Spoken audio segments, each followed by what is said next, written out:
नमस्कार दोस्तों, आप देख रहे हैं चौहान वीडियोस और यूजीसी की तरफ से गाइडलाइंस जारी कर दी गई हैं फाइनल ईयर एग्जाम्स के लिए, जिसका सबके सब इंतजार कर रहे थे। इससे पहले जो मैंने आपके लिए वीडियो बनाई थी उसमें मैंने आपको बताया था कि फाइनल ईयर एग्जाम्स हो सकते हैं, क्योंकि एमएचए गृह मंत्रालय ने अपनी तरफ से जो स्टेटमेंट जारी की है, जो अपनी तरफ से नोटिस या लेटर दिया है, उसमें साफ कह दिया है कि उसको किसी भी तरीके की परेशानी नहीं है अगर फाइनल ईयर के एग्जाम्स होते हैं तो अब यूजीसी की तरफ से रिवाइज गाइडलाइन जारी कर दी गई हैं, जो कि काफ़ी इंपॉर्टेंट है और उसमें साफ लिखा गया है फाइनल ईयर के स्टूडेंट्स जितने भी हैं उनको एग्ज़ाम देना होगा, चाहे ऑनलाइन में दीजिए, ऑफलाइन में दीजिए या ऑनलाइन ऑफलाइन दोनों में दीजिए, लेकिन एग्ज़ाम आपका ज़रूर होगा और सितंबर में आपको एग्ज़ाम देना होगा। हम सीधा गाइडलाइंस के ऊपर चलते हैं।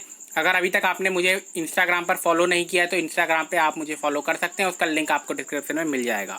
तो यहाँ पर आप देखते हैं highlights of the guidelines are as under. यहाँ पर से आप देख सकते हैं, in view of the emerging situation related to कोविड-19 pandemic in India, it is important to safeguard the principles of health, safety, fair and equal opportunity for students. At the same time, it is very crucial to ensure academic credibility, career opportunities and future progress of students globally। यानी कि कहा जा रहा है कि कोविड-19 की वजह से ज़रूर हेल्थ सिचुएशन ख़राब हुई है, लेकिन ये भी ज़रूरी है कि क्रेडिबिलिटी बनी रहे एकेडमिक इंस्टीट्यूशंस की। अगर बिना एग्ज़ाम के ही प्रमोट कर दिया जाता है तो क्रेडिबिलिटी ख़त्म हो जाएगी, ये कहने का यहाँ पर मतलब है।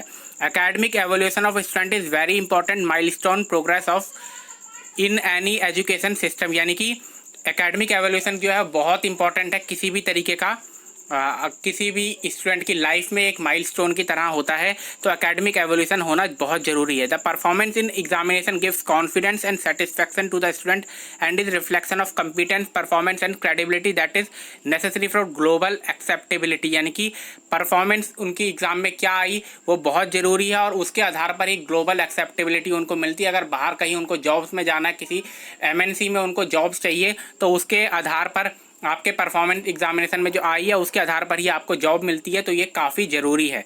आगे लिखा हुआ है the terminal semester final year examination be conducted by the university institutions by the end of September 2020।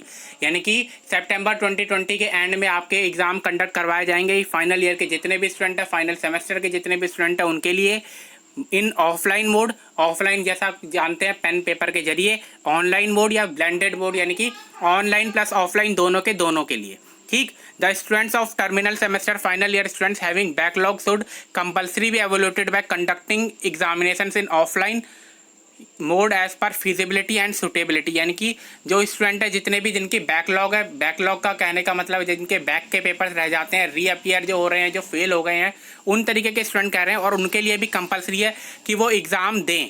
ठीक, as per feasibility and suitability, जैसा भी उनको ठीक लगे, लेकिन उनके भी एग्ज़ाम कंडक्ट करवाए जाएंगे, उनको भी एग्ज़ाम करना देना होगा, उनको प्रमोट नहीं किया जाएगा। तो दोनों के लिए टर्मिनल सेमेस्टर जिनका है, फाइनल सेमेस्टर जिनका है, फाइनल ईयर जिनका है, उनको भी एग्ज़ाम देना है और साथ में जो बैकलॉग है यानी कि बैक एग्ज़ाम जो देने वाले हैं उनको भी एग्ज़ाम देना होगा, उनको भी बिल्कुल भी प्रमोट नहीं किया जाएगा। In case a student of terminal final year is unable to appear in the examination conducted by the university for whatsoever the reason may be, he she may be given opportunity to appear in special examination. अगर ऐसा कोई student है जो कि exam नहीं दे पाता, final year का student है या बैकलॉग का एग्ज़ाम का स्टूडेंट है, नहीं दे पाता है पेपर, तो उसके लिए स्पेशल एग्जामिनेशन कंडक्ट करने की भी व्यवस्था करवाई जाएगी।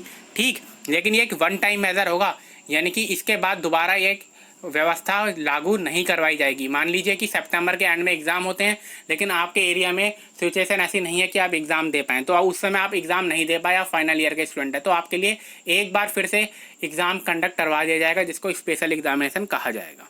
ठीक, the guidelines regarding intermediate semester year examination as notified in 29 April 2020 will remain unchanged. यानी कि जितने भी फर्स्ट ईयर के स्टूडेंट और सेकंड ईयर के स्टूडेंट हैं उनके लिए गाइडलाइंस में कोई चेंज नहीं हुआ है।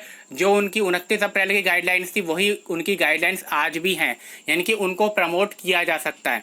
ठीक, तो फर्स्ट ईयर के स्टूडेंट और सेकंड ईयर के स्टूडेंट को प्रमोट किया जा सकता है, उनके लिए पहली वाली गाइडलाइंस यूजीसी की हैं वही रहेंगी। If need be the relevant details pertaining to the admission and academic calendar in the university and college all be issued separately in place of those mentioned in the earlier guidelines issued on 29 April 2020। यानी कि academic calendar related जो भी issues हैं वो भी 29 अप्रैल की जो guidelines थी यूजीसी की उससे आप देख लीजिए। ठीक, तो यहाँ पर प्रेस रिलीज जारी कर दी गई है जिसमें साफ कहा गया है कि फाइनल ईयर के स्टूडेंट और बैक एग्ज़ाम जिनका भी है, जिनकी जो फेल हुए थे पिछले एग्ज़ाम्स में, उनको प्रमोट नहीं किया जाएगा। आपको एग्ज़ाम देना होगा जो कि सितंबर के एंड से शुरू हो सकते हैं। सितंबर के एंड से आपको एग्ज़ाम देने पड़ सकते हैं, ठीक। लेकिन फर्स्ट ईयर और सेकंड ईयर के स्टूडेंट को प्रमोट किया जा सकता है, उनके लिए वही गाइडलाइन है जो कि 29 अप्रैल तक थी। तो इस वीडियो में इतना ही। ये काफ़ी शॉकिंग न्यूज़ है, खासकर फाइनल ईयर के स्टूडेंट्स के लिए जिनको सोच रहे थे जो कि प्रमोट किया जाएगा। और खासकर काफ़ी सारे आर्टिकल्स भी इस तरीके के आ रहे थे कि उन्हें भी प्रमोट किया जा सकता है। खासकर एचआरडी मिनिस्ट्री ने भी ये कहा था कि उनको भी प्रमोट किया जा सकता है। लेकिन फाइनल जो गाइडलाइन इस समय यूजीसी की है उसमें साफ लिखा गया कि उनको प्रमोट नहीं किया जा रहा है। तो फाइनल ईयर के स्टूडेंट्स के लिए काफ़ी बुरी खबर है ये। इस वीडियो में इतना ही। आगे इसके ऊपर जो भी जानकारी आती है मैं आपको ज़रूर दूंगा, इसलिए चैनल को